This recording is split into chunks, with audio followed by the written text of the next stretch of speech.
Right welcome to the great debate. Delhi దేశవ్యాప్తంగా సంచలనం సృష్టించినటువంటి ఢిల్లీ లిక్కర్ కేసులో కీలక పరిణామం చోటు చేసుకుంది. ఎమ్మెల్సీ కవితకి సిబిఐ నోటీసులు జారీ చేసింది. ఈ కేసులో నిందితురాలిగా చేర్చుతూ కవిత పేరును సిబిఐ ఛార్జ్షీట్లో వెల్లడించింది. ఈ నెల 26న విచారణకు హాజరు కావాలని కవితకి సిబిఐ నోటీసులు ఇచ్చింది. ఇప్పటివరకు ఆమెను నిందితురాలిగా చేర్చకుండానే నోటీసులు జారీ చేసింది. నిజానికి గతంలోనే కవితను సిబిఐ ప్రశ్నించింది, కొంత సమాచారాన్ని కూడా రాబట్టింది. అయితే ఇప్పుడు కేసులో నిందితురాలిగా చేర్చి సిబిఐ నోటీసులు జారీ చేయడం ప్రాధాన్యతను సంతరించుకుంది. ఢిల్లీ లిక్కర్ కేసులో మనీ లాండరింగ్ చట్టం కింద ఇప్పటికే దాదాపు 12 మందికి పైగా అరెస్ట్ అయ్యారు. సమీర్ మహీంద్ర, పి శరత్చంద్రారెడ్డి, బినయ్ బాబు, అభిషేక్ బోయిన్పల్లి, విజయ్ నాయర్, అమిత్ అరోరాతో పాటు గౌతమ్ మల్హోత్రా, రాజేష్ జోషి, మనీష్ సిసోడియా, మాగుంట రాఘవ్, అమన్ దిల్దాబ్ సింగ్, అరుణ్ రామచంద్రపిల్లై అరెస్ట్ అయ్యారు. అయితే వీరిలో కొందరు బెయిల్పై బయటకు వచ్చారు, మరికొందరు ఇంకా జైల్లోనే ఉన్నారు. రైట్, ఇది ఢిల్లీ లిక్కర్ కేసులో ఈరోజు ప్రాధాన్యత సంతరించుకున్న అంశం ఏంటంటే కవితకి సిబిఐ నోటీసులు జారీ చేయడం, విచారణకు రావాలని కోరటం. నిజానికి ఆమెని గతంలోనే ఒక స్టేట్మెంట్ కూడా రికార్డ్ చేయడం జరిగింది. ఆ తర్వాత చాలా గ్యాప్ తర్వాత మళ్ళీ ఛార్జ్షీట్లో ఆమెను నిందితురాలుగా పేర్కొంటూ చేర్చుతూ తాజాగా నోటీసులు జారీ చేయడం జరిగింది. రైట్, ఇది ఈ అంశం పైన నెక్స్ట్ ఏం పరిణామాలు జరగబోతున్నాయి, ఈ కేసులో ఏ విధంగా ఉండబోతుంది, ఇది పొలిటికల్ మోటివేషన్తో జరిగిందా లేదంటే నిజంగానే విచారణలో భాగంగా జరుగుతుందనే అంశం పైన ఈరోజు డిబేట్ కొనసాగించబోతున్నాం. రైట్, డిబేట్లో పాల్గొనేందుకు మనతో పాటుగా ప్రముఖ విశ్లేషకుడు కోటేశ్వరరావు గారు, అదేవిధంగా ఆప్ నుంచి సుధాకర్, కాంగ్రెస్ నుంచి శ్రీనివాస్ రెడ్డి, బీఆర్ఎస్ నుంచి తాండూ శ్రీనివాస్ గారు జాయిన్ అయ్యారు. రైట్, డిబేట్లోకి వెళ్ళే ముందుగా ఈ కవితకి సిబిఐ నోటీసులకు సంబంధించి ఫస్ట్ రియాక్షన్ కాంగ్రెస్ నుంచి వచ్చింది. అది జగ్గారెడ్డి, కాంగ్రెస్ సీనియర్ నేత, మాట్లాడడం జరిగింది. ఆయన ఏమన్నారు, ఈ బెయిల్ సిబిఐ జారీ చేసిన నోటీసుకు సంబంధించి ఆయన ఎలాంటి వ్యాఖ్యలు చేశారు ఒకసారి విని డిబేట్ స్టార్ట్ చేద్దాం. ఆమెను అరెస్ట్ ఆమె దోషిగా పెట్టారు కదా, ఇప్పుడు అన్ని ఛానల్లో మళ్ళీ బ్రేకింగ్లు నడుస్తున్నాయి. ఇప్పుడు ఇక రేపు పేపర్లలో కూడా మళ్ళీ స్టార్ట్ సినిమా, ఈ కొత్త సీరియల్ స్టార్ట్ అయింది ఇప్పుడు కవితది. దీంట్లో ఏంది, ఇప్పుడు ఎంపీ ఎలక్షన్స్ రేపు 9వ తారీఖు షెడ్యూల్ వస్తుంది. ఈ ఎంపీ ఎలక్షన్ ఈ 10 రోజుల్లో ఏం కొంపలు మునిగిపోయిందని ఈడీ సిబిఐ ఎందుకు నోటీస్ ఇచ్చి ఎందుకు దోషిగా డిక్లేర్ చేసిందంటే రేపు 10 నుంచి 14 సీట్లు కాంగ్రెస్ కు రావద్దు తెలంగాణలో అంటే, ఇప్పుడు అరెస్ట్ చేస్తే మళ్ళీ కేసీఆర్, కేటీఆర్, వీళ్ళు హరీష్ రావు వాళ్ళ ఫ్యామిలీ అంతా మళ్ళీ నా బిడ్డని ఇట్లా పరిశోధన చేసారు అని మళ్ళీ రోడ్ల మీదకి వస్తే బంధులు ఇవి అన్నీ చేస్తారు కదా. ఇక అన్యాయంగా అక్రమంగా సెంట్రల్ బీజేపీ గవర్నమెంట్ ఇట్లా చేసిందని ఇక్కడ వీళ్ళు కొన్ని సీట్ల మీద సింపతి తీసుకోవాలని బీఆర్ఎస్. మేము అన్నమాట గతంలో అన్నమాట నిలబెట్టుకున్నాము, మాట కట్టుబడి ఉన్నాము, అందుకే ఇప్పుడు ఆమెని అరెస్ట్ చేసినాము, మాకు కూడా కొన్ని సీట్లు ఇవ్వండి అని ఒక ఆట. మా 14 సీట్లు గండి కొట్టడానికి బీజేపీ, బీఆర్ఎస్, బీజేపీ గండి కొట్టే కార్యక్రమే ఈ ఎంపీ సీట్ల. ఇది ఒక స్కామ్, ఇది అఫీషియల్ స్కామ్, ఇది ఈ అండర్స్టాండింగ్ స్కామ్, ఇది ఎంపీ బీజేపీ బీఆర్ఎస్ సీట్లు ఎంపీ సీట్లు పంచుకునే స్కామ్ ఇది. రైట్, అది జగ్గారెడ్డి చాలా స్పష్టంగా చెప్తున్నారు. ఈ సిబిఐ నోటీసులు అన్నీ కూడా బీఆర్ఎస్ బీజేపీ ఆడుతున్న నాటకాలు, వాళ్ళిద్దరూ కలిసి ఆడుతున్న డ్రామా తప్పించి ఇందులో వాస్తవం లేదన్నట్టుగా ఒక సినిమా సీరియల్ లాగా ఉండే అవకాశం ఉంటుంది, ఒక సీరియల్ లాగా త్వరలో మారబోయే అవకాశం ఉందని, ఒకవేళ ఈ అరెస్ట్ గట్లా లాంటిది జరిగితే కేసీఆర్ ఫ్యామిలీ మొత్తం రోడ్డు మీదకి వచ్చి ధర్నా చేసి సానుభూతి పొందే ప్రయత్నం చేస్తుందని, ఇదంతా కూడా ఒక ప్లాన్ ఆఫ్ యాక్షన్ లానే జరుగుతుందని చెప్తున్నారు. రైట్, ఇదే అంశంపై డిబేట్ కొనసాగుతున్నాం. ముందుగా అందరికీ నమస్కారం అండి. ముందుగా కోటేశ్వర గారు, రైట్, ఈ కేసు సంబంధించిన డెవలప్మెంట్స్ మొత్తం కూడా మీరు చాలా కాలంగా ఫాలో అవుతున్నారు, మీకు అన్నీ తెలుసు. నెక్స్ట్ స్టెప్ ఏ విధంగా ఉండే అవకాశం ఉంది? సిబిఐ స్టేట్మెంట్ రికార్డ్ తీసుకున్న తర్వాత ఇంత ఆలస్యంగా నోటీసులు జారీ చేయడానికి ఏమన్నా రీజన్ ఉందనుకుంటున్నారా? ఇప్పుడు దీనికి సంబంధించి గతంలో కూడా అనేక వాద ప్రతివాదాలు లేదా ఆరోపణలు ప్రత్యారోపణలు చోటు చేసుకున్నటువంటి నేపథ్యంలో జగ్గారెడ్డి గారు చేసినటువంటి లేదా చెప్పినటువంటి మాటల్ని మనం పూర్తిగా తోసిపుచ్చలేము, అలాగని చెప్పేసి నిర్ధారించడానికి కూడా అవకాశం లేని పరిస్థితి ఇవాళ ఉన్నదనేటువంటిది మనం చూస్తున్నాం. అరెస్టులను కూడా సానుభూతి కింద మార్చుకొని చూడటం అనేటువంటిది, రేపు ఆమె అరెస్ట్ అవుతుందో లేదో మనకు తెలియదు. నోటీస్ ఇచ్చినంత మాత్రాన్నే అరెస్ట్ చేయాలని కూడా ఏమి లేదు. ఏం జరుగుతుంది ఏమిటనేటువంటిది అది ఊహాగానాలు పక్కన పెట్టేట్లయితే ఆంధ్రప్రదేశ్లో జరిగినటువంటి పరిణామాలు చూస్తే జగన్మోహన్ రెడ్డి గారిని అరెస్టు చేస్తే కేసులో, అవినీతి అక్రమాల కేసులో, దాని నుంచి ఆయన సానుభూతి పొందేందుకు ఆయన ప్రయత్నించారు. అధికారం కూడా ఆయన తెలియజేస్తున్నారనేటువంటిది మనందరికీ తెలిసిందే. అదేవిధంగా చంద్రబాబు నాయుడు గారి మీద మోపినటువంటి కేసులు, ఆ కేసుల్లో ఉన్నటువంటి నిజానిజాలు ఏమిటనేటువంటిది ఇంకా కోర్టులు తేల్చాల్సి ఉంది. కానీ అరెస్ట్ చేసినటువంటి తీరు మీద విమర్శలు చెలరేగిన మాట వాస్తవం. అందువలన అది కూడా చివరికి తెలుగుదేశం జనసేన శ్రేణులు తమకు అనుకూలంగా మార్చుకోవడానికి చేసినటువంటి ప్రయత్నాన్ని కూడా మనం చూసాం. అందువలన ఇవాళ కవిత గారి మీద సంబంధించినటువంటిది, నిజానికి కవిత గారు అరెస్ట్ అవుతారు అనేటువంటిది ఈ సాక్షులు చెప్పకముందు కానివ్వండి, లేదా ఈ సాక్షులు అప్రూవర్లుగా మారకముందే, అసలు ఏమీ లేకముందే బీజేపీ నాయకులు ఆమె అరెస్ట్ అవుతారు అని చెప్పేసి మొత్తం అంతా కూడా తమకు తామే తమ నెత్తిన చేతులు పెట్టుకున్నటువంటిది కూడా మనం చూసాం. ఇప్పటికొచ్చేసరికి ఇది ఒక కొత్త నాటకీయ పరిణామంగానే కనిపిస్తూ ఉంది. ఇది దేనికి దారితీస్తుంది ఏమిటి అనేటువంటిది రేపు ఈ కేసు ఆమె అరెస్ట్ అవుతుందా, లేకపోతే ప్రశ్నించి వదిలేస్తారా, ఏం చేస్తారా అనేటువంటిది దాన్ని పక్కన పెట్టేటైతే, తెర వెనుక బీఆర్ఎస్ బీజేపీ నాయకులు సర్దుబాటు చేసుకునేందుకు చూస్తున్నారనేటువంటి ఆరోపణలు కూడా మనకు తెలిసింది. ఒకవేళ అదే కనుక జరిగేట్లయితే అప్పుడు మరొక కొత్త పరిణామం కూడా జరిగేటువంటి అవకాశం మనకి కనిపిస్తూ ఉంది. ఇప్పుడు ఒకవేళ ఈ కేసులో కవిత గారిని ఏ ప్రాతిపదికన అరెస్ట్ చేస్తున్నారంటే, ఇప్పుడు మనకి మీడియాలో వస్తున్నటువంటి వార్తల ప్రకారం అప్రూవర్లుగా మారినటువంటి వాళ్ళు చెప్పినటువంటి అంశాల ఆధారంగా గతంలో సాక్షురాలుగా పిలిచినటువంటి ఆమెను ఇప్పుడు నిందితురాలుగా చేర్చారు సిబిఐ అనేటువంటి చెప్తున్నారు.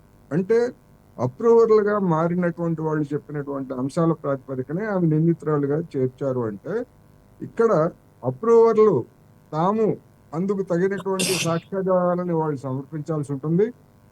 వాళ్లతో పాటు సిబిఐ కూడా తగినటువంటి ఆధారాలను కనుక సమర్పించకపోయేట్లయితే సిబిఐ కూడా అభాస్ పాలయ్యేటువంటి అవకాశం ఉంది. అందువలన ఏం జరుగుతుంది ఏమిటనేటువంటిది ఇప్పుడు ఒక నిజంగానే ఒక ఆసక్తికరంగా మారినటువంటి పరిస్థితి. ఒకవేళ బీజేపీ తన మీద మాకు బీఆర్ఎస్ కి ఎలాంటి సంబంధం లేదు అని చెప్పేసి రేపు లోక్సభ ఎన్నికల్లో జనం ముందుకు వెళ్ళడానికి సిబిఐ ద్వారా ఈ విధంగా చేయించిందా అనుకోవడానికి కూడా ఆస్కారం ఉన్నది.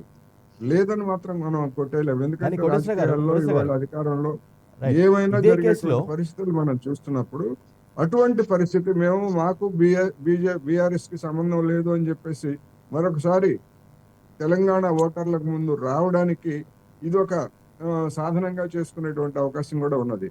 అందువలన దీనికి సంబంధించినటువంటి మరి కొద్ది రోజుల్లోనే పొత్తులు ఎత్తులు ఇవన్నీ కూడా స్పష్టం అవుతాయి కనుక అప్పటికి మనకు క్లారిటీ వస్తుంది అనేది నా అభిప్రాయం. బట్ ఇదే కేసులో మనీష్ సిసోడియా ఎవరైతే ఢిల్లీ మాజీ డిప్యూటీ సీఎం ఉన్నారో ఆయన అరెస్ట్ అయ్యి చాలా నెలలుగా జైల్లో ఉన్నారు.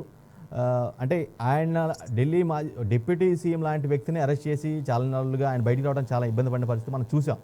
అంటే ఆయన పాత్ర ఎక్కువ ఉండటం వల్ల ఆయన అరెస్ట్ చేశారా, కవిత గారి పాత్ర తక్కువ ఉండటం వల్ల కొంచెం ఏదో మామూలుగా నోటీసులతో సరిపెట్టి ఆ టైం కోసం చూశారనుకోవాలా?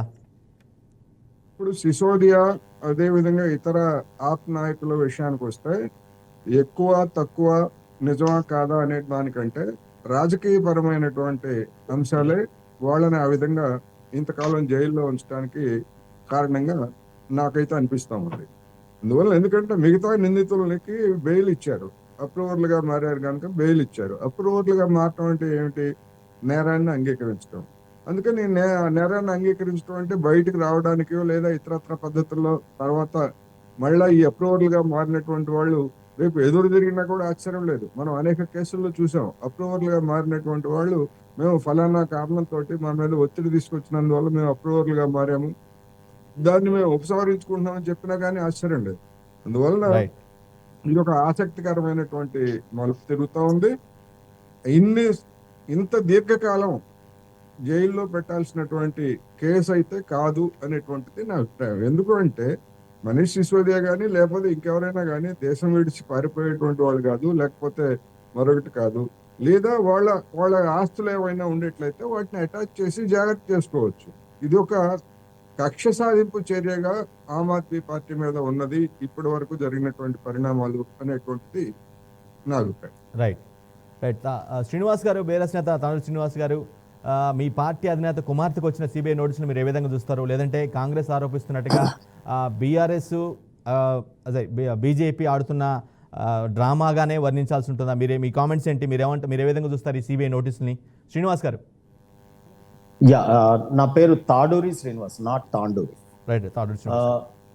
యా అయితే ఇప్పుడు కోటేశ్వరరావు గారు విశదీకరించారు కదా, డెఫినెట్ గా ఈ ఇన్వెస్టిగేషన్ చాలా నత్తనడకన సాగుతాడానికి కారణం ఏంటి అనుకున్నప్పుడల్లా మమ్మల్ని బెదిరించడానికి ఉపయోగించుకోవడానికి ఏదో చేస్తున్నట్టుగా కనిపిస్తూ ఉంది. ఈరోజు మేము ఒక్కరం అంటలేం, అంటే కోటేశ్వరరావు గారు చెప్పిన దాన్ని కాకుండా నేను వేరే చెప్పే ప్రయత్నం చేస్తూ ఉన్నాను.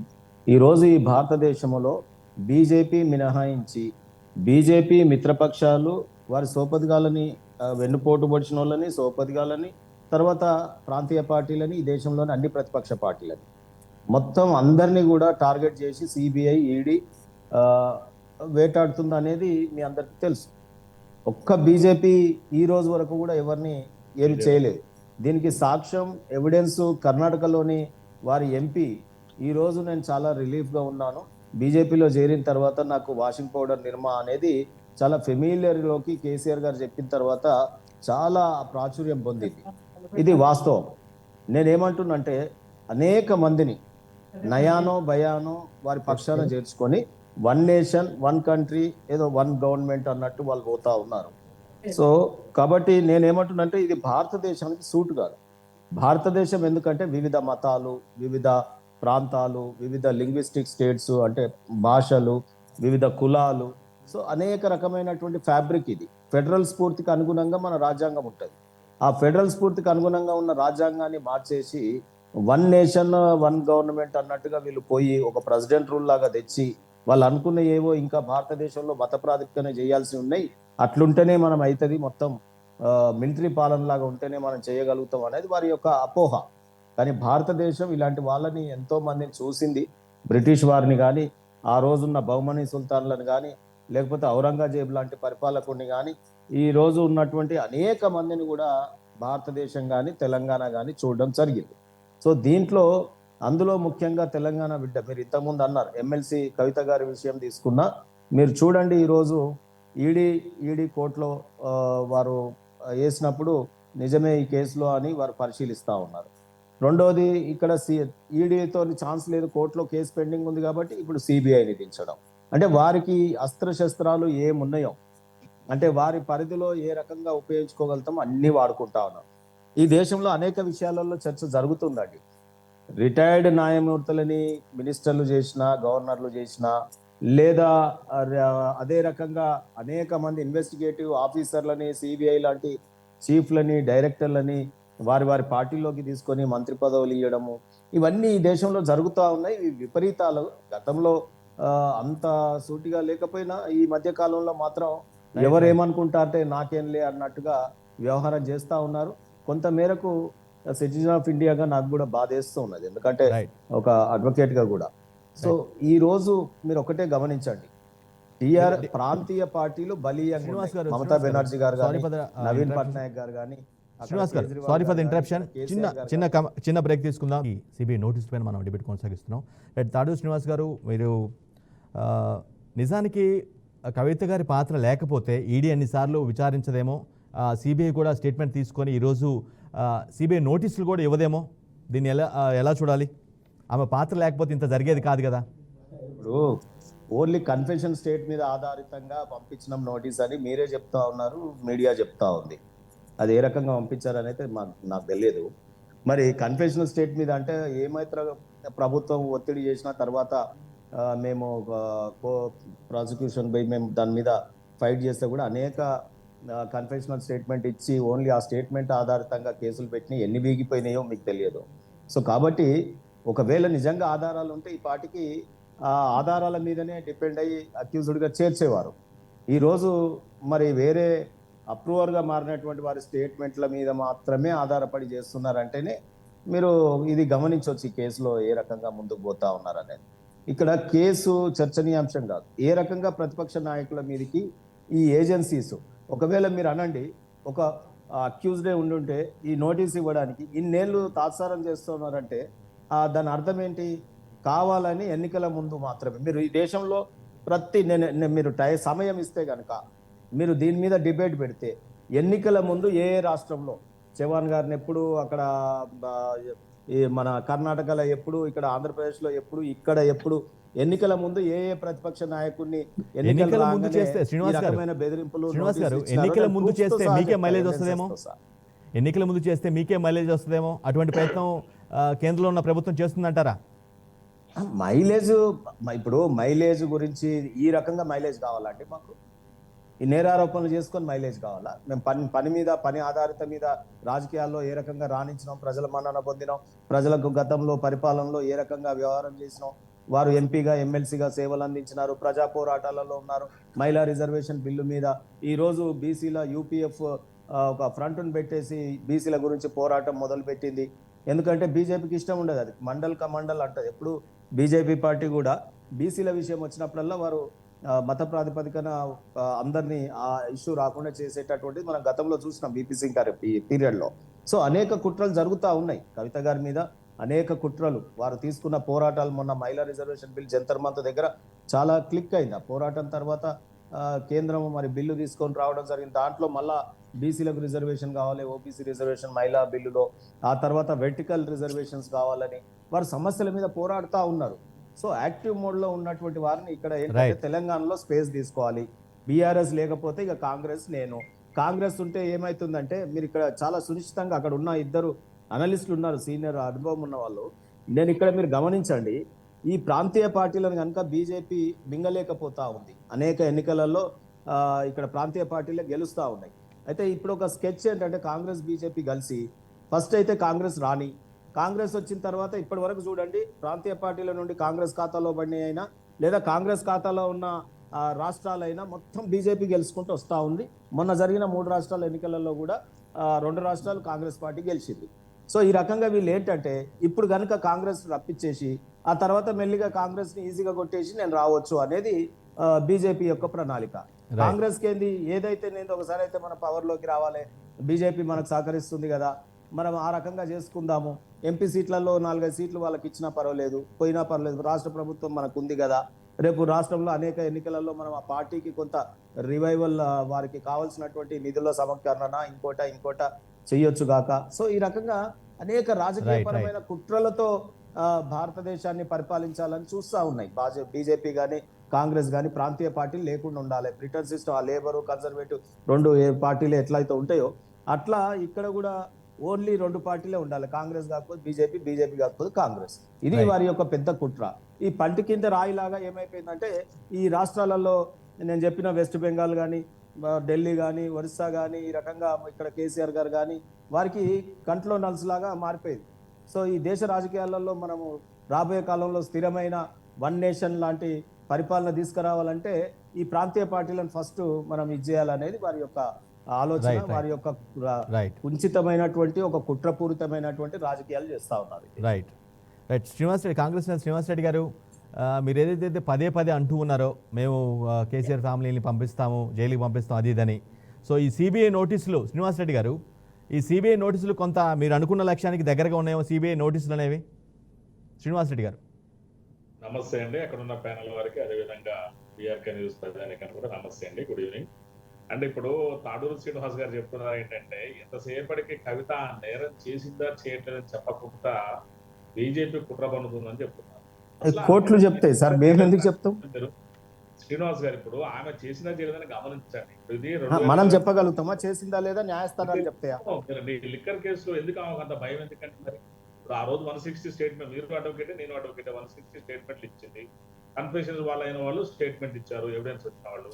ఇవాళ 41A CRPC కింద ఆమెను కోర్టు ప్రొసీడింగ్ చేయాలనుకుంటుంది. భయం ఎందుకు? మళ్ళీ ఎందుకు ఢిల్లీ కోర్టు వేసింది? గతంలో ఇప్పుడు ఇదే కేసులో మమ్మల్ని బలవంతంగా అప్రూవర్ గా మార్చినారని కోర్టుకు అఫిడవిట్లు వేసినారు కదా. కోర్టు ముందు ఇన్నోసెన్స్ చూసుకోవచ్చు కదా. ఇదే కేసులో సంజయ్ సింగ్ గారికి అపాలజీ చెప్పిందండి, మీరు అది మర్చిపోతున్నారు శ్రీనివాస్ రెడ్డి గారు. శ్రీనివాస్ ఇదే గారు, కేసులో ఒక అప్రూవర్ ని చాలా రాంగ్ గా మేము ఇచ్చేసామని చెప్పి వాళ్ళు కోర్టుకు పోతే క్షమాపణ చెప్పారు. శ్రీనివాస్ గారు మాట్లాడనివ్వండి, శ్రీనివాస్ రెడ్డిని మాట్లాడనివ్వండి, మీకు కూడా అవకాశం ఇస్తాం. శ్రీనివాస్ గారు 160 స్టేట్మెంట్లు ఇచ్చి వచ్చారు సిఆర్పిసి ప్రకారము. ఇప్పుడు 41 సిఆర్పిసి ప్రకారం నోటీసులు ఆమెను ఎక్స్క్యూజ్డ్ గా ఇంప్లీట్ చేశారు. భయం ఏముంది? వైట్ హ్యాండ్స్ తోటి మంచిగా దొరుకుతుంటే బయటకు రావచ్చు, ఏ ఆధారం లేకుంటుంటే. ఎందుకంత భయం? మరి ఎవరు భయపడుతున్నారు? ఇప్పుడు నా మీద పెడితే నాకేమవుతుంది? నేనేం లేదు కదా, నాకెందుకు భయం? ఎవరు భయపడ్డారని ఇప్పుడు ఎందుకు భయం అని నేను అడుగుతున్నా ఒక లాయర్ గా కూడా. శ్రీనివాస్ గారు, మీరు అడ్వకేట్, ఇప్పుడు ఆమె ఏం లేనప్పుడు ఎందుకు భయపడాలి? ఎట్లా ఎవరు భయపడ్డారు? మీరు ఎందుకు అది ఆపాదిస్తున్నారు అంటున్నా. భారత రాజ్యాంగంగానే అరే భయపడితే పబ్లిక్ లైఫ్ లో ఉంటుందా? కొంతమంది నేరస్తులు తప్పించుకున్నా పర్లేదు కానీ ఒక నిరపరాధికి శిక్ష పడుతున్నది భారత రాజ్యాంగంగానే ఎంటైర్ కోర్టులది కూడా. ఆమె ఏ తప్పు చేయనప్పుడు ఆమెకి ఎందుకంటే భయం? సుప్రీంకోర్టుకి వెళ్ళటం ఎందుకు?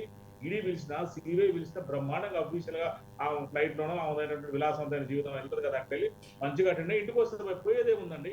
హ్యాపీగా ఉంటుంది కదా. ఆమె నిరపరాధన అయినప్పుడు ప్రజలకు కూడా ఇంకా తెలంగాణ మీద ఆమె మీద గౌరవం పెరుగుతుంది కదా.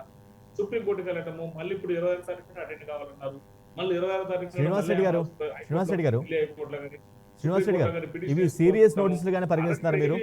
శ్రీనివాస్ రెడ్డి గారు, వేసిన పిటిషన్ 28 ఉంది కదండి ఢిల్లీలో. ఇవన్నీ పిటిషన్ల మీద పిటిషన్లు ఎందుకు వేసుకోవాలి? శ్రీనివాస్ రెడ్డి గారు, శ్రీనివాస్ రెడ్డి గారు, ఇవి సీరియస్ నోటీసులు గానే పరిగణిస్తున్నారా? లేదంటే మీ పార్టీలో కొందరు నేతలు ఆరోపిస్తున్నట్టుగా బీఆర్ఎస్ బీజేపీ ఆడుతున్న ఒక చిన్న పొలిటికల్ గేమ్ లాగా చూస్తున్నారా? శ్రీనివాస్ రెడ్డి గారు, సార్ నేను చెప్పిన తర్వాత మళ్ళీ ఇటు వస్తాను. ఇప్పుడు ఇదంతా పొలిటికల్ గేమ్ అని అందరికీ అర్థమవుతుంది. ఎలక్షన్లకు వచ్చినప్పుడే బీఆర్ఎస్ కి బీజేపీకి కవిత ఢిల్లీ లిక్కర్ కేసు వస్తుంది. అది ఎప్పుడో 2021-22 జరిగింది. మళ్ళీ ఆమె గతంలో 3-4 సార్లు నోటీస్ ఇచ్చారు. 2-3 టైమ్స్ అటెండ్ అయింది. లాస్ట్ ఇయర్ మళ్ళీ ఒక 1 year గ్యాప్ వచ్చినప్పుడు మళ్ళీ పార్లమెంట్ ఎన్నికలు వచ్చేవరకే ఇవో నేను నోటీసులు పంపించినట్టుంటా, నువ్వు కోర్టుకు పోనట్టు చెయ్యి, ఇవో నువ్వు సుప్రీంకోర్టులో పిటిషన్ చేసుకో, హైకోర్టులో పిటిషన్ చేసుకో, కావాలంటే వకీలు నేనే పెడతా, ఢిల్లీలో మాట్లాడుతూ బొంబాయిలో. ఇదా ఏంటండి? ఎవరు ఆ రోజు బండి సంజయ్ గారు ఏమన్నారు? నువ్వు ఒక రాష్ట్ర అధ్యక్షుడు హోదాలో జైలుకు పోవడం ఖాయం కవిత అన్నారు. ఏమైందండి? ఆయన ఇంటికి పోయిండు పాప. ఆ మాట అన్న పాపానికి ఆయన ఇంటికి పోయిండు. బండి సంజయ్ పోయిపోయినామంటే కిషన్ రెడ్డి గారు వచ్చారు. ఏం జరిగింది? తెలంగాణ ప్రజానికం మొత్తం చూశారుగా. మీ పొత్తు, మీ యొక్క మాటలు ప్రజలు ఎవరు నమ్మేటట్టు లేరు శ్రీనివాస్ గారు. ఎందుకంటే చాలా ఇప్పుడు ఆమె ఎందుకు, నేను అడుగుతున్నా ఒక న్యాయవాది, ఎందుకు ఆమెకు ఎందుకు భయము? ఉన్న మాట అంటే ఉలికే కదా. ఆమె ఎందుకు ఆ కుంభకోణం లేనప్పుడు కామ్ ఉండొచ్చు కదా, ఎందుకు భయపడాల్సిన అవసరం ఎంత? అటెండ్ అయితే హ్యాపీ. ఏమవుతుంది అటెండ్ అయితే? నేరం కాదు కదా, క్రిమినల్ మర్డర్ మానవంగా కేసు కాదు కదా. జస్ట్ ఉన్నది ఎక్కడ ప్రాసిక్యూట్ చేస్తారు, వెళ్తారు, చెప్తారు, వస్తారు. ఏమున్నది? ఎవరో మీరు అంటున్నారు 160 స్టేట్మెంట్ లో ఎవరో కన్ఫెషన్ స్టేట్మెంట్ ఇవ్వ పేరు ఇచ్చారు. పేరు ఇస్తే ఇప్పుడు ఎఫ్ఐఆర్ సిబిఐలు వాళ్ళు ఇన్వాల్వ్ చేశారు కాదనట్లే, ఎందుకంటే లెక్క అట్లే ఉంది కాబట్టి. అయినా ఒకే భయం అండి. ఆమె ఏం లేదు చెప్పకనే అయిపోతుందా? వాళ్ళు వాళ్ళదైన రీతిలో వాళ్ళదైన స్టైల్లో వాళ్ళు కూడా చేస్తారు కదా. ఇంట్రాగేషన్ ఉంటుంది. సిబిఐ అంటే భారతదేశంలో పెద్ద సంస్థ. కాకపోతే మీరేంటంటే మీ ఇద్దరు గేమ్లు. మీరు ఇప్పుడు చెప్పేది ఏంటంటే తప్పు చెప్తున్నారు మీరు గమ్మనిగా. కాంగ్రెస్ పార్టీ బీజేపీ 2 కుమ్మక్కైన చెప్తున్నారంటే ప్రపంచంలో అతిపెద్ద జోకు 2024. మీరు కుమ్మక్కైన విషయం తెలంగాణ ప్రజానికానికి కానీ ఇక్కడ గల్లీ నుంచి అక్కడ ఢిల్లీ దాకా మీరు గేమ్స్ ఆడుతున్న విషయం తెలుసు. మీరు ఇంకో మాట అన్నారు, కవిత గారు అంటే లేడీస్ గురించి ఆమె ఫైట్ చేసి, అసలు ఎప్పుడు ఫైట్ చేస్తే లేడీస్ గురించి? అసలు తెలంగాణ ప్రభుత్వంలో మొన్న కేసీఆర్ గవర్నమెంట్ ఎవరికైనా లేడీస్ ఒక మినిస్టర్ పోస్ట్ ఇచ్చారా? మొన్న ఎంతమందికి ఇచ్చారు? కేసీఆర్ గారు 6 ఎమ్మెల్యే గెలిచారు. కేసీఆర్ గారు కేవలం 6, 2 SC, 2 ST, 2 జనరల్. మహిళలకు ఎప్పుడు కేసీఆర్ గారు ఇచ్చారు? సబ్జెక్ట్ డిబేట్ అవుతుంది కాదు, వాళ్ళ నాయన మీద పోరాడాలి. నాయన మహిళలకి confine to the subject. Srinivas Reddy గారు, పోరాడాలి. అదులుపెట్టి జంతర్ మంత్ర దగ్గరికి ఎందుకండి? మళ్ళీ ఇంటికాడే ఉంటే మంత్రం ఇంటికాడ ఒక మంత్రం వేసి అయిపోయేదానికి జంతర్ మంత్రం దాకా ఢిల్లీ ఛార్జీలు దానికి ఎందుకు దానికి? ఇదంతా బీజేపీ బీఆర్ఎస్ ఒక డ్రామా. రైట్. అంటే కాంగ్రెస్ పార్టీ రేవంత్ రెడ్డి నాయకత్వం ఎదుర్కోలేక ఇవాళ 14 సీట్లు ఈజీగా వచ్చినట్టు ఎట్లా ఎదుర్కోవాలి అర్థం కాక వీళ్ళిద్దరు మళ్ళీ సేమ్ డ్రామాని కథ అదే స్క్రీన్ పై టైం మార్చి మళ్ళీ స్క్రిప్ట్ పార్ట్ 2 స్టార్ట్ అయింది. బాహుబలి 2 ఎట్లానో ఇప్పుడు మళ్ళీ కవిత లిక్కర్ కేసు పార్ట్ 2.0 కొత్త వర్షన్ ఏంటంటే అప్పుడేమో 160 స్టేట్మెంట్ తీసుకుంటే ఇప్పుడు పార్ట్ 1 ఏ సిఆర్పిసి కింద నోటీస్ ఇచ్చేసి అసలు ఆమెనే ముద్దాయిందాం. సేమ్ అంటే మళ్ళీ బాగుండదు కదా, మళ్ళీ ప్రొసీడింగ్ సేమ్ చేయదు కాదు కదా. మళ్ళీ అప్పుడు ఆల్రెడీ ఆమెను పిలుస్తున్నారు, ఢిల్లీ కోర్టులో అది పెండింగ్ ఉంది, ఈ నెల 28వ తారీఖు ఉంది, అది హీరింగ్స్ కి వస్తుంది. కాబట్టి దాని మీద సేమ్ మనం అడగకూడదు కదా. కాబట్టి ఈసారి ముద్దాయికి ఇన్వాల్వ్ చేసి మరి కొత్త డ్రామా ఆడదాం. చాలా మంది లాయర్, వాళ్ళ కోర్టు లాయర్ కూడా అర్థమయ్యే విషయాలు ఇవన్నీ కూడా. ఇవాళ జనరల్ నాలెడ్జ్ ఉన్న ప్రజానికానికి కానీ మీడియా వారికి కానీ చిన్న రాజకీయ నాయకులు కూడా అర్థమవుతుంది. మీరు ఇద్దరు కలిసి మళ్ళీ మీకు అవకాశం ఇస్తాను. రైట్. సుధాకర్ గారు, అంటే BJP మీ పార్టీ చేయాల్సిన ఒక బీబీ నాటకం, పర్టికులర్గా బీబీ అంటే నాటకాన్ని కలిపి ఈ కేసులో బీబీ ఎక్కువగా మీ నాటకాన్ని పార్టీ చెందినటువంటి వ్యక్తులే, అంటే రఫోజ్ ఢిల్లీ మాజీ deputy CM Manish Sisodia arrest అయ్యారు. ఆ తర్వాత మీ పార్టీ అధినేత కేజ్రీవాల్ కూడా చాలాసార్లు నోటీసులు వచ్చాయి, కానీ ఆయన అటెండ్ అవ్వలేదు. రైట్, ఈ కేసు ఎపిసోడ్ మొత్తం ఎంటైర్ ఎపిసోడ్లో మీరు అక్యూజ్డా లేదంటే మీ పార్టీ లేదంటే విక్టిమా? సుధాకర్ గారు. బీఆర్కే ప్రేక్షకులకి నమస్తే అండి, అలాగే అక్కడ ప్యానల్ వాళ్ళందరూ కూడా నమస్తే. సో ఇప్పుడు ఒక్కటే విషయం అండి, ఇక్కడ ఇంతకుముందు అందరు మాట్లాడింది వింటున్నాను నేను.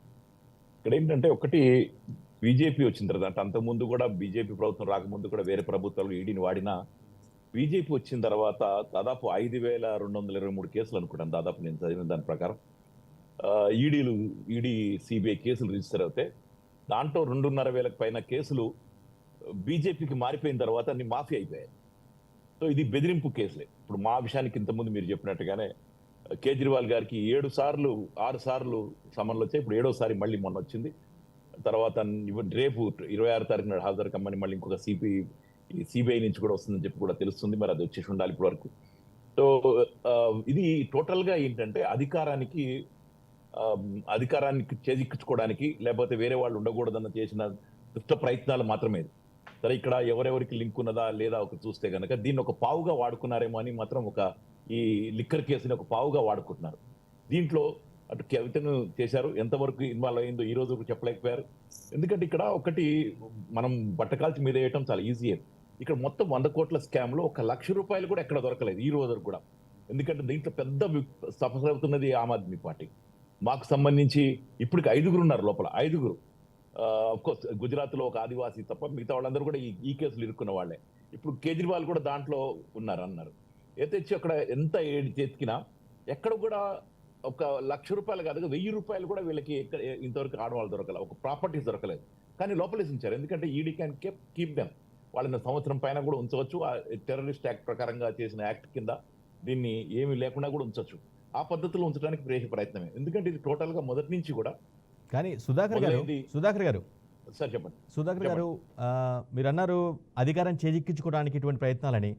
ఏదైనా ఒక రాష్ట్రంలో అధికారంలో ఉన్నటువంటి ఒక ప్రభుత్వానికి చెందినటువంటి ఒక కీలక నేత అరెస్ట్ ఇన్ కేసు మీరు చెప్పినట్టుగానే అరెస్ట్ బలవంతంగా చేయిస్తే మీరు అధికారం ఎలా చేజిక్కించుకోగలుగుతారు ఒక అరెస్టుతో? ఏ విధంగా సాధ్యం అది? అంటే మొదలైంది సత్యేంద్ర జైన్ గారితో, మెడికల్ ఆయన హెల్త్ మినిస్టర్. దాని తర్వాత మొదలైంది సిసోడియాకి ఆయనకి డిప్యూటీ సీఎం ఉండే, సీఎం చేస్తామని చెప్పి ఆయన్ని ఆఫర్ ఇవ్వటం, ఆయన్ని ఒప్పుకోకపోయేటప్పటికి ఆయన లోపలేయడం జరిగింది ఇక్కడ. ఎందుకంటే గ్రూప్ను ఎలగొట్టమని. ఆ టైంలో కూడా మనం ఇక్కడ చూసాం, కొంతమంది ఒక స్వామీజీ, కొంతమంది ఎమ్మెల్యేలు కొట్టడంలో చాలా క్లారిటీగా చూసాం. ఇప్పటివరకు ఆ కేసు ఏమైందన్నది మనకు కనపడటంలా. 10 మందిని 20 మందిని ఎమ్మెల్యేలు కొంటామనో, 3 కొంటామనో, క్యాష్ ట్రాన్సాక్షన్ గురించి మాట్లాడడమో లైవ్లో మనం రికార్డింగ్లు విన్నాం. అదే టైంలో అక్కడ కూడా ఒక 20 మంది ఎమ్మెల్యేలను కొనడానికి చేసిన ప్రయత్నాలు. తర్వాత సిసోడియా గారికి మేము సీఎం చేస్తామంటే ఆయన ఒప్పుకోలేదు. అక్కడ దాన్ని ఆయన తీసుకెళ్ళి లోపల పెట్టారు. ఇక్కడ ఏంటంటే ఒక్కళ్ళు కాదు, అక్కడ మొత్తం వ్యవస్థనే భ్రష్టు పట్టించడానికి చేసే ప్రయత్నం అది. ఒక 20 మంది పైన మాట్లాడారు అక్కడ. ఇప్పుడు కూడా మొన్న కూడా మాట్లాడి ఏదో చేసి ఎక్కడో చోట బ్రేక్ చేయడానికి, అంటే ముందు సందు తీసుకుంటే ఒకటో అంటే అంటారు చైన్లో వీకెస్ట్ లింక్ని ఎరగొడితే కనుక మిగతాదంతా ఇరిగిపోతుందని.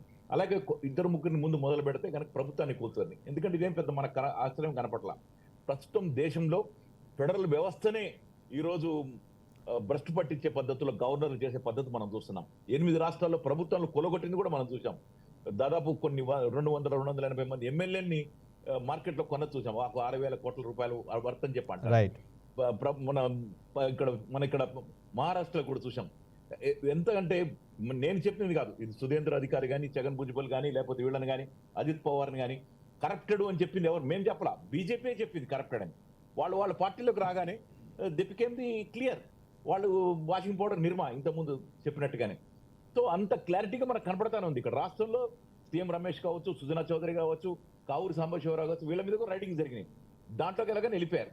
సేమ్ పద్ధతిలో ఈరోజు బెదిరింపు రాజకీయాలు ఇవన్నీ.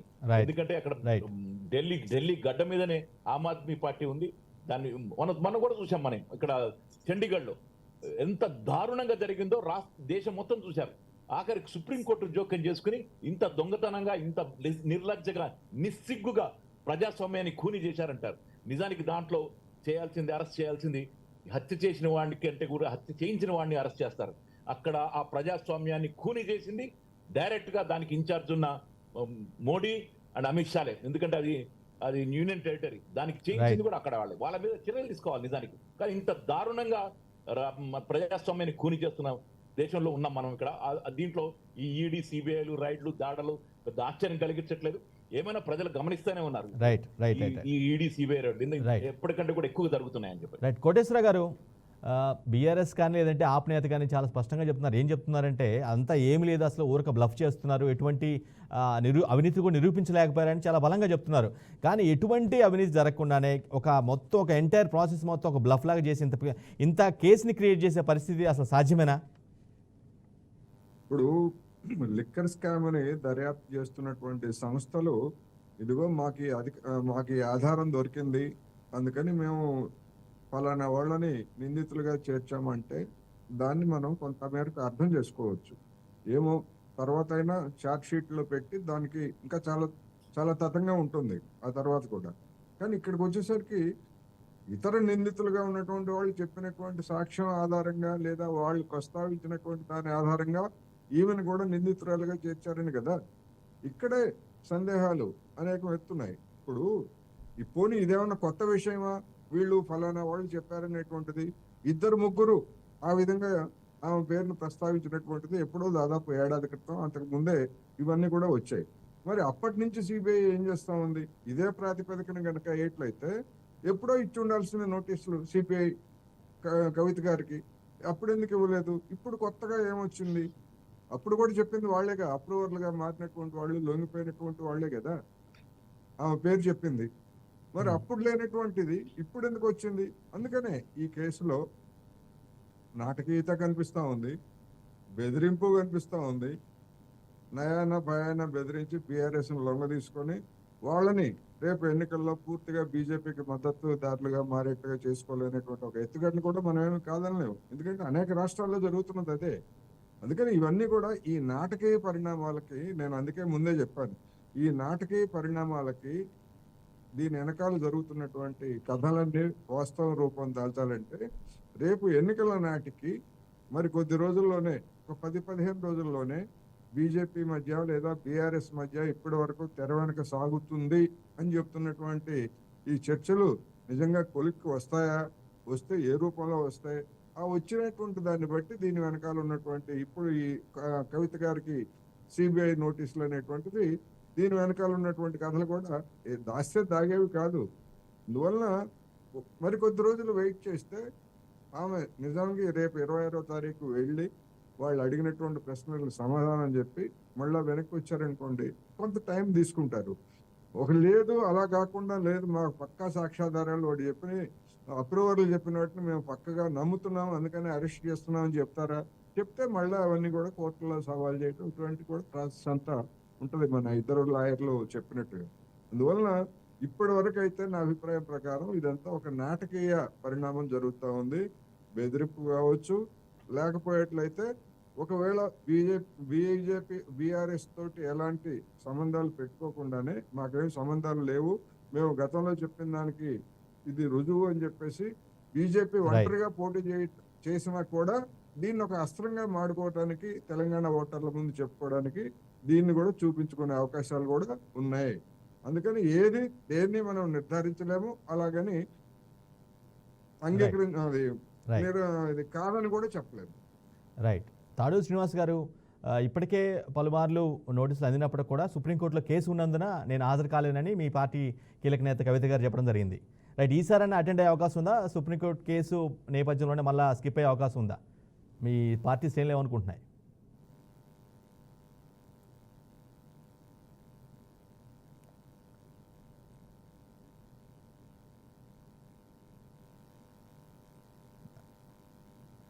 మ్యూట్లో ఉన్నట్లు ఉంది, చూడండి ఒకసారి చెక్ చేసుకోండి. శ్రీనివాస్ గారు ఒకసారి మీ ఫోన్ చెక్ చేసుకోండి, మ్యూట్లో ఉన్నట్టుగా ఉంది, మీ వాయిస్ వినిపించట్లేదు. ఇప్పుడు ఎప్పుడు క్లియర్ కూడా ఇది పార్టీకి సంబంధం ఉండదు, పార్టీ నిర్ణయం తీసుకోదు, ఆమెకు లాయర్స్ ఉంటారు. సో వ్యక్తిగతంగా వారు లీగల్ కన్సల్టెంట్ని సంప్రదించి according to their adviser she will act. So అంతేగాని ఇది పార్టీ ఏం నిర్ణయం తీసుకుంది అని అడుగుతున్నారు మీరు. ఆ ప్రశ్ననే ఇట్స్ నాట్, అది రాంగ్. అది రెండోది, ఇంతకుముందు మా మిత్రులు శ్రీనివాస్ రెడ్డి సాబ్ ఏం చెప్తున్నాడంటే 2 వర్షన్స్ వినిపించారు వారి ఆర్గ్యుమెంట్లో. ఎంత కాంట్రాడిక్టరీ ఉందంటే, ఒకవైపు ఏమో ఏమైతుంది, భయపడుతున్నారా, భయం అనే వర్డ్ని దాదాపు వారు ఒక 20-30 సార్లు వాడినారు. నేను క్లియర్గా చెప్పాను, ఇక్కడ ఎవ్వరు భయపడతలేరు, ఎటువంటి కేసులన్నా పెట్టుకోండి, భయపడేటోళ్ళం అయితే కేంద్రంతో ఇంత పోరాటోళ్ళమే కాదు, మాకు ఎక్కడ భయం లేదు. బీజేపీతోనే ఏమైనా భయపడితే నేషనల్ హెరాల్డ్ కేసులో మీ నాయకుడు మీ సోనియా గాంధీ గారు భయపడతారు. ఒకటి ఆగను నేను విన్నాను కదా మీ ఆరోపణ. మనం ఎక్కువ సబ్జుడైజ్ కూడా చేయొద్దని నేను కంట్రోల్తో మాట్లాడతా. నేను ఏమంటున్నా అంటే, ఇక్కడ ఒకటి మీరు గమనించండి, ఆ ఆర్గ్యుమెంట్ ముందు పెట్టినప్పుడు మీరు దానికి స్టిక్ అయి ఉండాలి. మళ్ళీ ఏమంటున్నారు, ఇది ఉత్తిత్తి కేసు, బీజేపీ వీళ్ళు ఆడుతున్న డ్రామా, మీ జగ్గారెడ్డి సురభి నాటకం అది ఇది అని మళ్ళీ మాట్లాడతారు. మరి అది ఉత్తిత్తి కేసు అయినప్పుడు, సురభి నాటకం అయినప్పుడు మేమెందుకు భయపడతాం? సో యు సీ, అంటే మీ ఆర్గ్యుమెంట్లో పొలిటికల్గా ఏదేదో మాట్లాడుతూ ఉన్నారు డిఫరెంట్ టైప్ ఆఫ్ లీడర్స్. ఇంతకుముందు మా సుధాకర్ అన్న గారు చెప్పారు, ఎంత నీతి బాహ్యమైన చర్యలకు దిగుతుందంటే, సుప్రీంకోర్టులో మన రిటర్నింగ్ ఆఫీసరు మేయర్ ఎలక్షన్స్లో ఇంత దారుణం భారతదేశంలో ఎప్పుడైనా చూసినామా అండి? 8 ఓటర్స్ని క్రాస్ పెట్టేసి మేయర్ని హస్తగతం చేసుకుందాం అనుకుంటే సుప్రీంకోర్టు రెస్టేర్ చేసింది. మీరు ఇంకొక ఆర్గ్యుమెంట్ కూడా చెప్పినారు, ఎందుకు లాయర్లను పెట్టుకుంటున్నారు, కోర్టులకు పోతున్నారు అంటే, మనం లాయర్లు అట్లా అనొచ్చా? ప్రతి ఒక్కరము ఏమైనా కానీ వారికి ఉన్నటువంటి ఫెసిలిటేషన్ వాడుకుంటారు కదా. ఒక్క నిమిషం అన్న, మీ చిదంబరం అయినా, సోనియా గాంధీ గారైనా, రాహుల్ గాంధీ గారైనా, నేషనల్ హెరాల్డ్ కేసు అయినా, ఇంకో కేసు అయినా, మీ ఇందిరాగాంధీ గారైనా, భోపాల్ రాహుల్ గాంధీ గారైనా లాయర్స్ దగ్గరికి పోయినారు, లాయర్స్ పెట్టుకున్నారు, కోర్టులను అప్రోచ్ అయినారు. ఒక్క నిమిషం మీరు అది చూడండి, మీ ఉలికిపాటులోనే తెలుస్తా ఉంది, ఎక్కడో మీరు పప్పులో కాలేసారు. నేను ఏమంటున్నా అంటే, మీరు మాట్లాడండి, మీ టర్న్ వచ్చినప్పుడు మాట్లాడండి. ఇప్పుడు మనం కేసుని మన ఇద్దరం లాయర్లు అయినంత మాత్రాన మాకు అగెనెస్ట్ గా మేము ఫేవర్ లాయర్ గా చేసి ఇక్కడే ప్రూవ్ చేద్దామా? కేసు వాళ్ళు పెట్టినారు, ఏ రకమైన కేసు, దర్ ఓన్ లాయర్స్ అది చూసుకుంటారు. మనం అది పక్క పెడదాం. పొలిటికల్, మనం ఇక్కడ పొలిటీషియన్స్, డిఫరెంట్ పార్టీస్ రిప్రజెంటేటివ్స్ గా మనం వచ్చినాం. ఎంతవరకు పొలిటికల్ మోటివేషన్ ఈ ఏజెన్సీలను వాడుకుంటా ఉన్నారు. మోడీ గారి పంజరంలోని రామచిల్కలు, ఈ స్వయం ప్రతిపత్తి సంస్థలన్నీ కూడా కేంద్రంలోని సంస్థలు అనేది దేశవ్యాప్తంగా నానుడి. ఇది నేను అంటున్నది కాదు, మీరే అన్నారు. కన్ఫెషనల్ స్టేట్మెంట్ ఇచ్చినారు, ఓకే, కన్ఫెషనల్ స్టేట్మెంట్ బిఫోర్ ఏ మేజిస్ట్రేట్, ఓకే, కానీ ఏ ప్రెజర్లో ఇచ్చినారు, ఎందుకు ఇచ్చినారు? ఇదే కేసులో సుప్రీంకోర్టుకు పోయినారని చెప్పినాను. తర్వాత వారిని మేము అనవసరంగా ఇరికిచ్చినాం, సంజయ్ సింగ్ గారు అనుకుంటాను. సో వారికి క్షమాపణ కూడా చెప్పినారు. సుధాకర్ అన్న రెక్టిఫై చేయాలి, నాకు సబ్జెక్ట్ టు కరెక్షన్. సో మరి అది ఏమంటారు చెప్పండి? ఇదే కేసులో నేను అంటుంది, దీంట్లో రిసీవర్ లేరు, మెటీరియల్ ఎవిడెన్స్ లేదు. మా కోటేశ్వరరావు అన్న చెప్పారు, ఇలా ఏమన్నా వేరే కొరాబరేటివ్ ఎవిడెన్సెస్ ఉన్నాయా, మెటీరియల్ ఎవిడెన్స్ ఉన్నాయా, డబ్బుల ట్రాన్సాక్షన్ ఉందా? ఈడీ లాంటి సంస్థనే తీయలేకపోతే ఇటువంటి స్కామ్ లో డబ్బులు ఇక ఇంకెవరు తీస్తారు? లేదు కాబట్టి తీయలేరు వాళ్ళు. అందుకనే ఎక్కడో పప్పులో కాలేసింది బీజేపీ. కానీ దాన్ని మీరు సమర్థించేదో బీజేపీకి మాకు ఏదో ఉన్నట్టుగా ప్రూవ్ చేసి ప్రజల దగ్గర మొన్న ఓట్లు వేసుకొని గెలిచినట్టుగా ఏదో అటువంటి ప్రయత్నాలు చేస్తున్నారు తప్ప, ఈ 100 రోజుల పరిపాలనలో ఇగో మేము రాగానే ఇది చేసినాం, ఇది చేయలేదు అని చెప్పుకునే ప్రయత్నం మీరు చేయట్లేదు. చూడండి మీ లీడర్స్ మమ్మల్ని మలైన్ చేసి, మమ్మల్ని చెడుగా చూపించి మా గెలిచే ప్రయత్నం చేస్తా ఉన్నారు ప్రజలకి. ఎందుకంటే అబద్ధం చాలా స్పీడ్గా వెళ్ళిపోతుంది, నిజం గడప దాటే లోపు ఊరంతా తిరిగి వస్తుంది అబద్ధం అన్నట్టు. మీరు అబద్ధాలతో మెల్లగా ఊరంతా గెలుస్తాం, ఆ తర్వాత కదా మీరు వ్యవహారం చేస్తున్నారు. కాంగ్రెస్ సరే, ముసలి కాంగ్రెస్ ఇవన్నీ తెలుసు, మీ గుంటనక్క వేషాలు కాంగ్రెస్ పార్టీ ఈ దేశంలో ఎన్ని చేస్తుంది, ఎన్ని చేసేది మాకు మేము చూసినాము. మేము కాంగ్రెస్ పార్టీయే కదా ఈ దేశాన్ని పరిపాలించింది, రాష్ట్రాన్ని పరిపాలించింది. శ్రీనివాస్ గారు, కాంగ్రెస్ పార్టీ అది 135 తిరుగుతున్న పార్టీ, ఎవరినైనా సీనియర్ అంటాం తప్ప రిటైర్ అయ్యేటోళ్ళు కానీ సీనియర్. నేనేమంటున్నా సీనానా నేనేమంటున్నా అంటే, యూ వాంట్ టు టేక్ ఒకల్తా, మీరు సిబిఐ నేను ఎందుకు ఒక్క నిమిషం సార్, ఒక్క నిమిషం మోడరేటర్ గారు, ఒక్క నిమిషం. ఇప్పుడు తూతూ మైమై అంటే ప్రజలకు ఇబ్బంది అవుతుంది కదా. ఒక్క నిమిషం, ఇప్పుడు మనం చూస్తున్న ప్రజలకి అర్థం కావాలి కదా సీనానా మనం మాట్లాడేది. నేనేమంటున్నా అంటే, మీరు ఈ రోజు సిబిఐ ఈడీ చేసింది కరెక్ట్ అని ఒకాల్తా మీరు తీసుకుంటున్నారా? నేను కవిత గారు ఒకాల్తా తీసుకుంటున్నామా? ఇవి తీసుకుందామా? ఇది బీఆర్కేలో న్యూస్ ఛానల్లో ఇప్పుడు మనం చర్చ చేద్దామా? దట్స్ నాట్ కరెక్ట్ కాదు కదా. మీరు చెప్పండి, సిబిఐ చేసింది, ఈడీ చేసింది, ఏది చేసినా కరెక్టే చేస్తుంది. మా నేషనల్ హెరాల్డ్ కేసు కూడా కరెక్టే, మా గతంలో మా కాంగ్రెస్ పార్టీ నాయకులందరినీ అరెస్ట్ చేసింది కూడా కరెక్టే అని చెప్తారా? సీనన్న ఇప్పుడు అందుకే నేను ఏమంటున్నా, మీరు ఈ రోజు ఒక్క నిమిషం అరే ఒక్క నిమిషం Please, భయం please, one by అసలు one భయం మాట్లాడండి. అనేది ఇద్దరు మనకి ఒకేసారి మాట్లాడితే ఏమి వినిపించదు ప్లీజ్. పదే పదే మీరు ఊహించుకుంటే ఎట్లా మేము భయపడుతున్నాం అని. అరే ఇప్పుడు కూడా చూడుకోండి, మా ఎమ్మెల్యే గారు సావులో ఉందండి మా కవిత గారు. మన నల్గొండలో హాస్టల్లో చనిపోయిన వారిని పరామర్శించడానికి వెళ్ళింది. అంతకుముందు ఢిల్లీ కేంద్రంలో ఉంది. ఇవాళ ప్రతి జిల్లాకు మన పూలే విగ్రహం అసెంబ్లీలో పెట్టాలని బీసీల పక్షాన పోరాడుతుంది. మల్టిపుల్ ప్రోగ్రామ్స్ మీరు చూడండి, ఎన్ని పోరాటాలు చేస్తున్నాం మేము. మీకు ఇక్కడ వినండి, వారు ఈ రోజు కవిత గారు చేస్తున్నటువంటి పోరాటాలు ఏదైతే ఉన్నాయో, ఆమె ఒక్క నిమిషం అన్న, ఈ రోజు ఒక్క నిమిషం మీరు ఎందుకు అంత శ్రీనివాస్ గారు ఒక పాయింట్ నాది ఒక పాయింట్. శ్రీనివాస్ గారు మిమ్మల్ని బాధిస్తున్నాయి చెప్పండి, నేను పుట్ ఫోర్త్ చేస్తున్నా. తాడూరు శ్రీనివాస్ గారు నా పాయింట్ ఏంటంటే బీజేపీ వెండెట పాలిటిక్స్ పాల్పడుతుంది, ప్రాంతీయ పార్టీ లేకుండా చేస్తుందని అంటున్నారు. అసలు మీరు అటువంటి చేయడానికి ఆస్కారం జనరల్గా రూలింగ్ పార్టీలో ఏదో ఒక అధికారంలో ఉన్న పార్టీని టార్గెట్ చేస్తుంటారు. మీరు అధికారంలో కూడా లేరు కదా, అది వెండెట పాలిటిక్స్ ఎలా అవుతుంది? అరే అధికారం లేకపోతే ఇప్పుడు రాబోయే మళ్ళీ ఎంపీ సీట్లు బీజేపీకి చాలా కీలకం. వాళ్ళు 400 సీట్లు తెచ్చుకొని ప్రెసిడెంట్ రూల్ తెద్దాం అనుకుంటున్నారు. ఏ రాష్ట్రంలో ఏ ప్రభుత్వం ఉండొద్దు, 2 ఇంజన్ సర్కారు, రాష్ట్రం లాలే ఉండాలి, దేశం లాలే ఉండాలి. ఎక్కడున్నారు సార్ మీరు? ఇంకా వాళ్ళు పెద్ద కుట్రలు ఉన్నాయి భారతదేశంలో, మొత్తం మేమే ఉండాలి, ఇండిపెండెంట్ మోడీ గారు రూల్ ఉండాలి. సో వారు ఒక పెద్ద ఇదితో పోతా ఉన్నారు. సో అందుకనే నేనేమంటున్నానంటే, ఇక్కడ రాజకీయాలు ఏవైనా ఉండొచ్చు, వాళ్ళ వెస్టెడ్ ఇంట్రెస్ట్ ఏవైనా ఉండొచ్చు, సెంట్రల్ స్వయం ప్రతిపత్తి సంస్థల్ని కొద్దిగా జాగ్రత్తగా వాడాలి. వాటిని కనీసం వారికి కొంత, ఈ దేశంలో అత్యున్నతమైనటువంటి సంస్థలు అవి ఒకప్పుడు, కానీ వాటిని నీరు గారిస్తే రేపు వ్యవస్థ కుప్పగూలిపోతుంది అనేది మా యొక్క ఆవేదన. ఇలా మాకేమవుతుందని కాదు, ఒక కేసు పెడితే పెట్టకపోతే దానికి ఎవరు భయపడేటోడు. మా శ్రీనివాసరెడ్డి అన్న భయాన్ని మాకు ఆపాదించే ప్రయత్నం చేస్తున్నాడు. మేము ఎప్పుడు భయపడతలేము. నేను ఎందుకంటున్నంటే ఈ మాటలు మేము ఎన్నో చూసినాం. ఇది తెలంగాణ ఉద్యమంలో మా పార్టీ పుట్టుకనే తెలంగాణ ప్రజల ఆకాంక్షలు ఉద్యమాలలో పుట్టినాం. హెలికాప్టర్ల మీద సీఎంలు డీజీపీలు తిరిగి మమ్మల్ని ఇది చేసినా మేమేం భయపడలేదు. సో అటువంటి పార్టీ మీద మీరు ఏదో భయము అనేది మా డిక్షనరీలోకి తీసుకొచ్చే, మా డిక్షనరీలో ఆ వర్డ్ వెతుకుదామన్నా మీకు అది అర్థం దొరకదు. మీరు ఇంకా ఏదైనా కొనుక్కోవాలి, ఆక్స్ఫర్డ్ కాంగ్రెస్ డిక్షనరీ ఏదైనా ఉంటే కొనుక్కోవాలి. టీఆర్ఎస్ లో భయం అనేది మా డిక్షనరీలో ఉండదు. సో అందుకనే నేనేమంటున్నంటే, ఇప్పుడు కవిత గారి కేసు అనేది కాకుండా ఈ దేశవ్యాప్తంగా ప్రతిపక్ష నాయకులని ఏ రకంగా ఇబ్బంది పెడతా ఉన్నారు. మరి అట్లంటే ఆప్ పార్టీని ఎందుకు 3 రాష్ట్రాలలో విస్తరిస్తా ఉంది? సో దాన్ని ఆపాలి, ఎక్కడో ఒక దగ్గర కట్టడి చేయాలి. మననైతే ఆర్వోదైతే ఒప్పుకుంటారు కదా మీరు, సుప్రీంకోర్టులో మేయర్ది, చండీగఢ్ మేయర్ విషయంలో ఎట్లా వారు వాడుకున్నారు. సో అది ఎంత దుర్మార్గం చెప్పండి, అట్లా కానీ ఎలక్షన్స్లలో. సో నేనేమంటున్నా అంటే, ఈ సమాజానికి రుగ్మతలు, వ్యవస్థలోని మొత్తం కుప్పగూలర్చడము, కాన్స్టిట్యూషన్ ని మార్చడం, ఒక ప్రెసిడెంట్ లాంటి రూల్ తెచ్చుకోవడము, మేము అనుకునేవన్నీ సాధించాలి, మా వెనకాల ఉన్న ఆర్ఎస్ఎస్ లాంటి సంస్థను ఇంకోటో ఏదో చెప్పినటువంటి అన్ని ఏదో సృష్టించుకోవాలి, అఖండ భారత్లు, వారి డ్రీమ్స్ ఏమున్నాయో.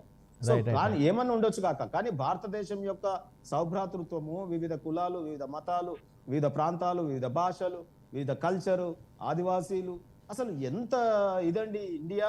ఎక్కడ ఈ దేశంలో ఎక్కడ కూడా ఇంత మిక్స్చర్ ఉండదండి. ఇటువంటి మంచి అందమైన పూలదండ లాంటి గుల్దస్తాని మీరు ఆ ఫ్యాబ్రిక్ ని బీజేపీ ఆగం చేస్తుంది.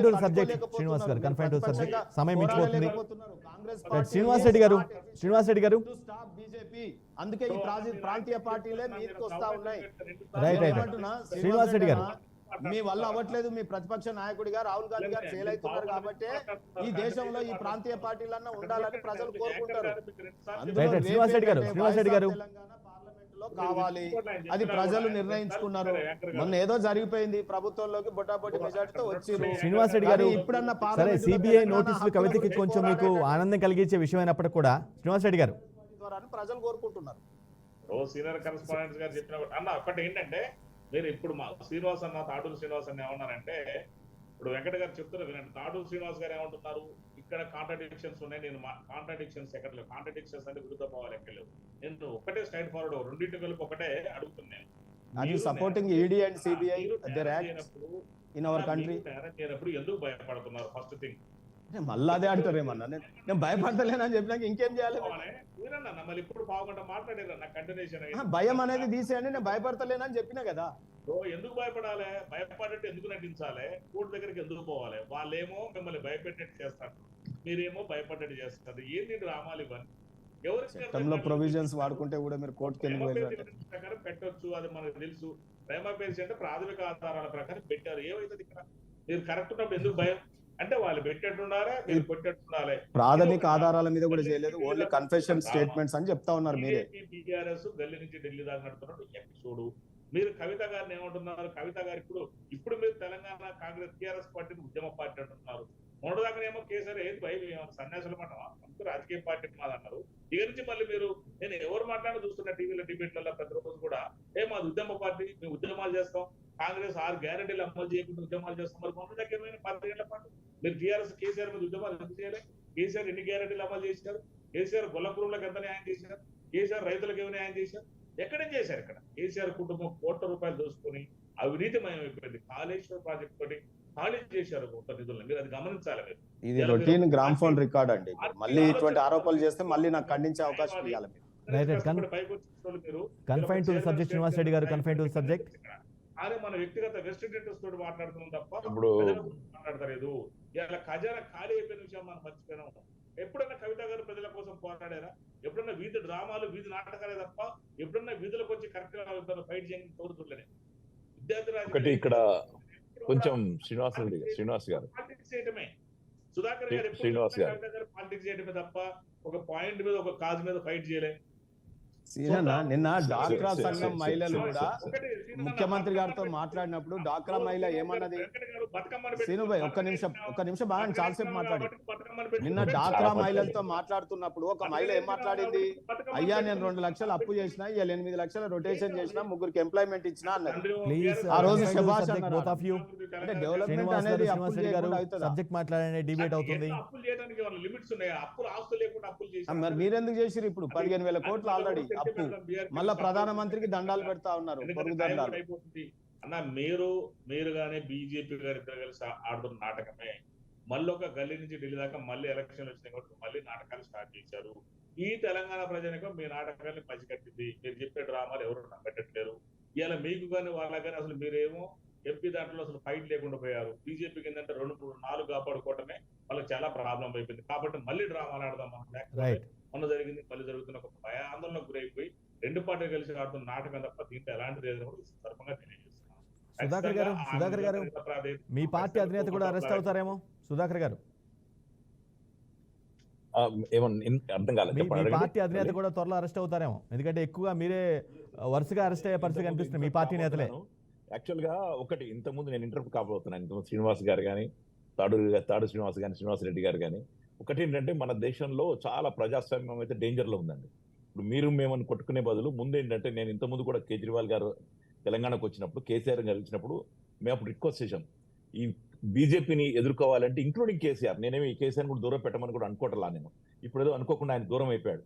అందరూ కలిసి పోరాడితే గానీ ఒక బీజేపీని ఎదుర్కోవడం మామూలు మాట కాదు. ఎందుకంటే చూస్తున్నాం, మొన్న జరిగిన కేసు చాలా సింపుల్ శాంపిల్. అది చండీగఢ్ జరిగింది. రేపు పొద్దున దేశంలో జరిగే రాబోయే ఎన్నికలు ఇంకెట్లా జరుగుతాయో ఒక్కసారి ఆలోచించండి. రేపు పొద్దున ఒక్కసారి వస్తే మాత్రం ఆయన మొన్న కూడా అంటున్నాడు మోడీ గారు, నేను 3వ సారి గెలుస్తున్నాను, వచ్చిన తర్వాత మార్పులు చూడండి, బ్రహ్మాండమైన మార్పులు రాబోతున్నాయని. What he's going to do it? రేపు పొద్దున్న హిందూ దేశంగా డిక్లేర్ చేస్తారు, రేపు రాజ్యాంగాన్ని మార్చేస్తారు, మన ధర్మ శాస్త్రాన్ని చేసుకొస్తారు, మన దగ్గర మనకు మాట్లాడే హక్కులు కూడా ఉండవు. అందరం కలిసి రేపు పొద్దున. సుధాకర్ గారు మీ పార్టీ నేతల పాత్ర లేకపోతే, మీ పార్టీ నేతల పాత్ర లేకపోతే 1 by 1 అంతమంది ఎందుకు అరెస్ట్ అవుతారు చెప్పండి? అంత బ్లైండ్ గా పోయే పరిస్థితి లేదు కదా దర్యాప్తు సంస్థలు కూడా. ఎగ్జాక్ట్లీ. మనకు గనక ఎన్ఫోర్స్మెంట్ డైరెక్టరేట్ యొక్క వాళ్ళది ఇప్పుడు 2 అడ్వకేట్ ఉన్నారు కదా, వాళ్ళు చెప్తారు మీకు క్లారిటీ కూడా. అక్కడ ఈడీ దాని ప్రకారంగా చూస్తే కనుక ఇప్పుడు వాళ్ళు పెట్టిన యాక్ట్ అది టెర్రరిస్ట్ యాక్ట్ కింద అరెస్ట్ చేశారు వాళ్ళని. వాళ్ళకి no need to proof anything. 1 year పాటు జైల్లో ఉంచొచ్చు. ఆ కేసు మీద అట్లా పెట్టింది. ఇంతవరకు దొరకలేదు వాళ్ళకి. ఎక్కడన్నా చూపెట్టమనండి, ₹1 దొరికిందా? అన్నిసార్లు రైడ్ చేశారు. 14 గంటల పాటు సుసైడింగ్లో రైడ్ చేశారు, అన్ని చోట్ల రైడ్ చేశారు, ప్రతి ఊర్లో రైడ్ చేశారు. మన ఇండియా సత్యేంద్ర జంగర్ చేశారు. ఇంతకు ముందు మనం సంజయ్ సింగ్ గురించి మాట్లాడాం. సంజయ్ సింగ్ పేరు పెట్టినందుకు ఆయన నోటీస్ ఇస్తే సారీ చెప్పి 10 రోజుల తర్వాత ఇంటికి వచ్చి లేపుకెళ్ళిపోయారు ఆయన్ని. మళ్ళీ నోటీస్ కూడా లేదు. ఆయన దగ్గర కూడా ఏం దొరకలేదు. ఎవరు చేయగలుగుతారు? అందుకనే ఈ రోజు ఇంత సీరియస్ గా జరుగుతున్న ఇష్యూ ఇది. దీనికి తప్పనిసరిగా ఎదుర్కోవడానికి అందరు కలిసి పోరాడాల్సిందేనండి. ఎందుకంటే రేపు పొద్దున రాబోయే ఎన్నికలు, పార్లమెంట్ ఎన్నికలు నేను సజావు జరుగుతాయి నేను అనుకోవడంలా. ఎందుకంటే 8 రాష్ట్రాల్లో ప్రభుత్వాలు కూలగొట్టారు. ఎమ్మెల్యేలు కొంటున్నారు, నయాన భయాన బెదిరిస్తున్నారు. రేపు పొద్దున రాబోయే కాలంలో ఎలా ఉంటుందో మనం చెప్పలేం. కాబట్టి కలిసి వెళ్లాల్సిన అవసరం ఉంది. తప్పనిసరిగా ఈ ప్రభుత్వానికి, మా మోడీ ప్రభుత్వాన్ని గద్దెదించాలి. లేకపోతే ప్రజాస్వామ్యం తిరిగి బట్ట కట్టదని మాత్రం మేము ఫీల్ అవుతున్నాం. Right. తప్పనిసరిగా దీన్ని ఎదుర్కోవాల్సిందే. సమయం మించిపోతుంది, చాలా షార్ట్ ఆన్సర్ చేయాలి. ఢిల్లీలో కోటేశ్వర గారు కాంగ్రెస్ కక్షపూరిత రాజకీయాలే అనుకోవాలి ఇవన్నీ కూడా, ఈ అరెస్టులు మొత్తాన్ని. కోటేశ్వర గారు 1 by 1 వచ్చేస్తాను, షార్ట్ ఆన్సర్ చెప్పాలి, సమయం మించిపోతుంది. కోటేశ్వర గారు కక్షపూరిత రాజకీయాలుగా భావించాలా వీటన్నిటిని? డెఫినెట్ గా కక్షపూర్త రాజకీయాలే. ఎందులో ఇప్పుడు మీరు ఏమన్నారంటే ఏ ఆధారాలు లేకపోతే ఆప్ నేతలను అంతమందిని ఎందుకు అరెస్ట్ చేస్తారంటున్నారు. Exactly. అది ఇప్పుడు రైతుల మీద కూడా నాసా ప్రయోగించాలని చెప్పేసి కేంద్రం ఆలోచిస్తామండి, ఆ మేరకు ఆదేశాలు ఇచ్చిందనేటువంటి వార్తలు వస్తున్నాయి. మరి రైతులు ఏమిటి, రైతుల మీద నాసా ఏమిటి? సరిహద్దులు ఢిల్లీ రాజధానికి రావాలనుకున్నటువంటి వాళ్ళ మీద నాసా పెడతారు, నాసా పెట్టండి, అవసరమైతే పెట్టి వాళ్ళందరినీ నిరోధించండి అని చెప్తున్నారంటే దీన్ని ఎట్లా అర్థం చేసుకోవాలి? రైట్, కక్షపూరితమే కాదు, నిరంకుశత్వం, అణచివేత, అన్ని రకాలు ప్రపంచంలో ఎలాంటి నిరంకుశమైనటువంటి పాలనను సాగించినటువంటి పెద్దలు ఉన్నారు, వాళ్ళని ఆదర్శంగా తీసుకొని ఒక దేశ రాజధానికి రావాలంటే ఒక విదేశాల మీద దాడులకు వెళ్ళేటప్పుడు లేకపోతే విదేశాలు దాడులు చేసేటప్పుడు మాదిరి రోడ్ల మీద గోతులు తవ్వి, ప్రభుత్వమే గోతులు తవ్వి లేకపోతే బాయిలర్స్ పెట్టి ఇవన్నీ చేస్తూ ఉంటే ఇది ఇంకా కక్షపూరితం Short answer కాదు చెప్పాలి, సమయం అని ఎట్లా మించిపోతుంది. చెప్తాం మనం? రైతుల మీద నాసా పెట్టాలని చెప్పేసి చెప్తున్నారు. Right, right, right. శ్రీనివాస్ గారు కంక్లూడింగ్ రిమార్క్స్, సమయం మించిపోతుంది, చాలా షార్ట్ ఆన్సర్ ఇవ్వండి. చోటు చేసుకుంటున్నాయి. శ్రీనివాస్ గారు వెరీ షార్ట్ ఆన్సర్, చెప్పండి. Final concluding remarks. శ్రీనివాస్ గారు. ఇప్పుడు కంక్లూడివ్ ఏం లేదండి. నన్ను అడిగారు. శ్రీనివాస్ గారు దెన్ శ్రీనివాస్ రెడ్డి గారు. ఫస్ట్ శ్రీనివాస్ గారు. యా, అయితే ఈ రోజు ఈ భారతదేశంలో నేను ఇంతకుముందే వివరించాను.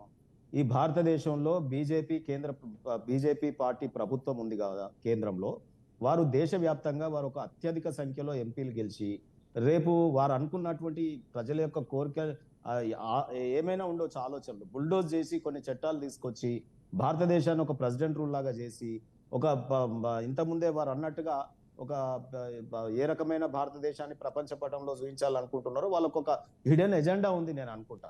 లేకపోతే 75 ఏళ్ల తర్వాత రిటైర్మెంట్ కావాలి ప్రధానమంత్రి గారు. మిగతా నాయకులను అద్వానీ గారిని వీళ్ళందరినీ పక్కకు పెట్టారు అదే రూల్ తో. మరి ఈయనకు ఆ రూల్ ఎగ్జామ్షన్ ఏంటో నాకు తెలియదు. ఒకసారేమో పోటీ చేస్తాను, ఒకసారి పోటీ చేయను అంటారు. సో దీన్ని నేను ఏమంటున్నా అంటే కాంగ్రెస్ పార్టీ మా సీనన్న ఎందుకు సమర్థిస్తున్నాడో నాకేం అర్థం అవ్వట్లేదు. దేశవ్యాప్తంగా ఈ రోజు మరి ఉపద్రవం ముంచుకొస్తా ఉంటే మీరు మా మీద కోపంతో మీరు ఇలా బీజేపీనో సెంట్రల్ గవర్నమెంట్ ఏజెన్సీస్ నో ఎన్కేస్కి వస్తా ఉన్నారు. సరే,